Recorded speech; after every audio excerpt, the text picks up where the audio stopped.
संख्या रेखा पर अपरिमेय संख्या वर्गमूल 2 को दर्शाना। तो सबसे पहले स्टूडेंट्स हम एक संख्या रेखा बनाते हैं जिस पर हमने संख्याओं 0, 1, 2, 3 को दर्शा दिया। आगे भी आप और संख्याएं दर्शा सकते हैं।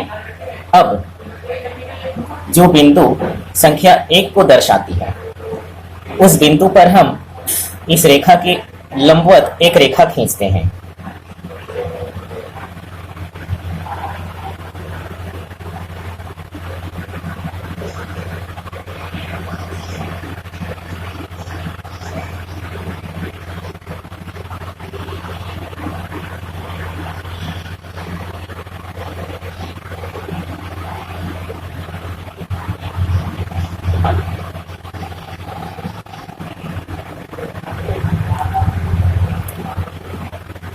आप एक एक चीज बारीकी से देखेंगे स्टूडेंट्स कि कैसे यहाँ पर एक लंब रेखा खींचना है। संख्या रेखा पर हमने एक लंब रेखा खींचा।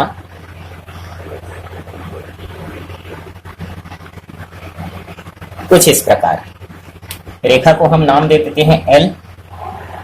बिंदु संख्या 0 और 1 को दर्शाने वाली बिंदुएं, इन्हें हम नाम देते हैं A, B। बिंदु B पर रेखा L के लंबवत एक रेखा खींचा जिसका नाम हम देते हैं BC, यानी BC लंब है रेखा L पर। ध्यान दें स्टूडेंट्स, ये जो उल्टा T दिखाई दे रहा है इसे हम लंब कहते हैं। अब AB की लंबाई को नाप लेते हैं जो कि 1 इकाई है। ये रहा दूरी AB। दूरी AB यानी 0 से 1 तक की दूरी 1 इकाई। इस 1 इकाई के बराबर हमने त्रिज्या का एक चाप खींचा, अर्थात बिंदु B को केंद्र मानकर 1 इकाई त्रिज्या का एक चाप खींचा जो BC को बिंदु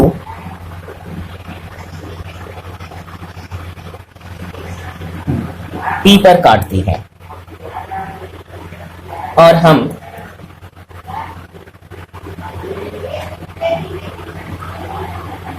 AP को मिलाते हैं। तो आप देखेंगे स्टूडेंट्स, समकोण त्रिभुज ABP में पाइथागोरस प्रमेय से कर्ण का वर्ग अन्य दो भुजाओं के वर्गों के योगफल के बराबर होगा। तो हम लिखते हैं कर्ण AP का वर्ग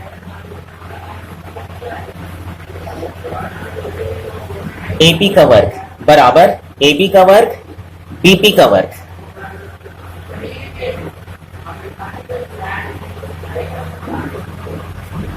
अब AB ये है 1 इकाई की दूरी और इसी के बराबर त्रिज्या लेकर हमने यहाँ चाप खींचा था, यानी AB और BP दोनों बराबर।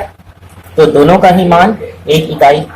1 का वर्ग 1 का वर्ग 1 का वर्ग यानी 1 गुना 1 2 बार, तो 1 एकम 1 धन 1 का वर्ग फिर से 1 बराबर 2, अर्थात AP का वर्ग बराबर 2। तो AP बराबर वर्गमूल 2, अर्थात दूरी AP वर्गमूल 2 इकाई है। अब A को केंद्र मानकर और AP त्रिज्या लेकर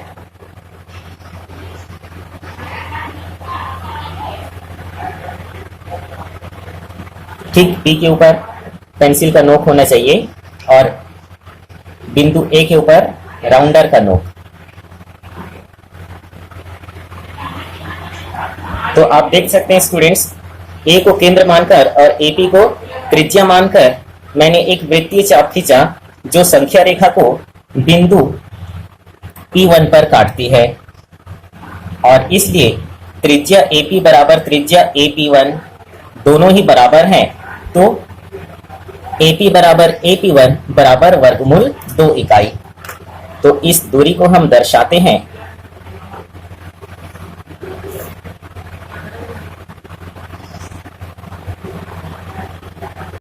दूरी AP बराबर वर्गमूल 2 इकाई। इस प्रकार स्टूडेंट्स हमने संख्या रेखा पर दूरी AP बराबर वर्गमूल 2 इकाई को दर्शाया। प्रारंभिक बिंदु 0, तो बिंदु P संख्या वर्गमूल 2 को दर्शाती है।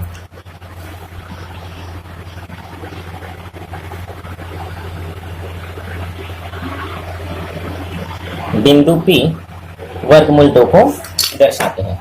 इस प्रकार आपने देखा स्टूडेंट्स कि हम जिस प्रकार से पूर्ण संख्याओं को, पूर्णांकों को, परिमेय संख्याओं को संख्या रेखा पर दर्शाते हैं, उसी प्रकार अपरिमेय संख्याओं को भी संख्या रेखा पर दर्शा सकते हैं। जिस प्रकार हमने अपरिमेय संख्या वर्गमूल 2 को इस संख्या रेखा पर दर्शाया बिंदु P1 के द्वारा।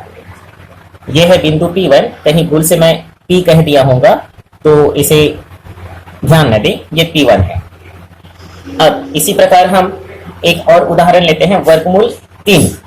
तो स्टूडेंट्स इसके लिए हम करते हैं, AP के ऊपर एक लंब खींचते हैं बिंदु P पर।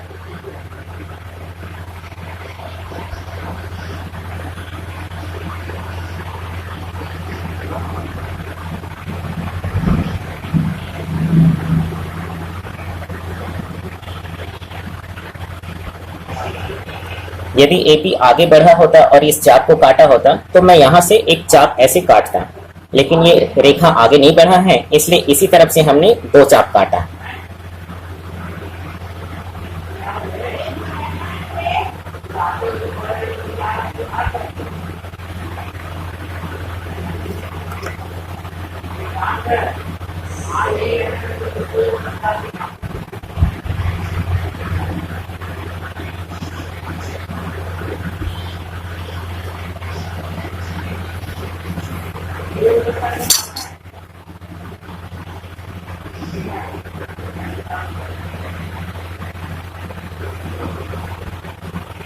अब इस पर भी हम 1 इकाई लंबाई का एक चाप काटेंगे।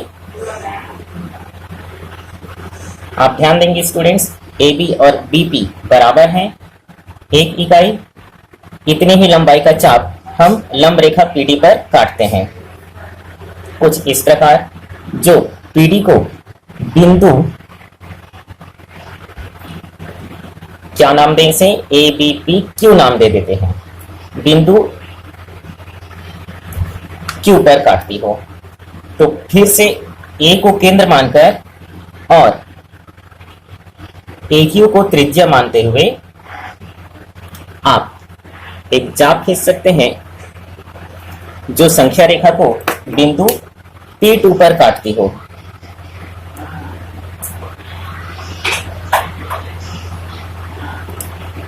हमने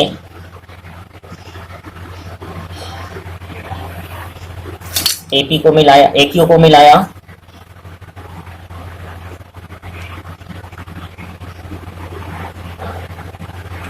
तो आप देख सकते हैं स्टूडेंट्स AQ का वर्ग बराबर पाइथागोरस प्रमेय से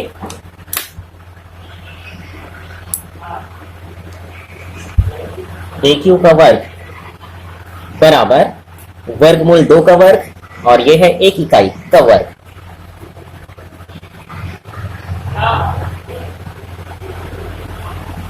वर्गमूल 2 का वर्ग यानी वर्गमूल 2 गुना वर्गमूल 2, 2 बार जोड़ी बना यानी 2, धन 1 का वर्ग 1, 3, तो AQ हो जाएगा वर्गमूल 3 AQ। और यही चाप कुछ इस प्रकार AP2 के बराबर है त्रिज्या, AQ बराबर AP2, अर्थात ये दूरी वर्गमूल 3 AQ बराबर AP2 बराबर वर्गमूल 3। तो बिंदु P2 संख्या वर्गमूल 3 को दर्शाती है। इसी प्रकार से आप AQ के ऊपर लंब खींचे और 1 इकाई का उस लंब पर चाप काटें Q को केंद्र मानकर, तो और उस प्रकार फिर इसे ज्वाइन करें तो आपको वर्गमूल 4 मिलेगी, जो कि संख्या 2 होगा। इस प्रकार इसको आप आगे बढ़ाते जाएंगे, वर्गमूल 5, वर्गमूल 6, वर्गमूल 7 इत्यादि संख्याएं प्राप्त होंगे स्टूडेंट्स।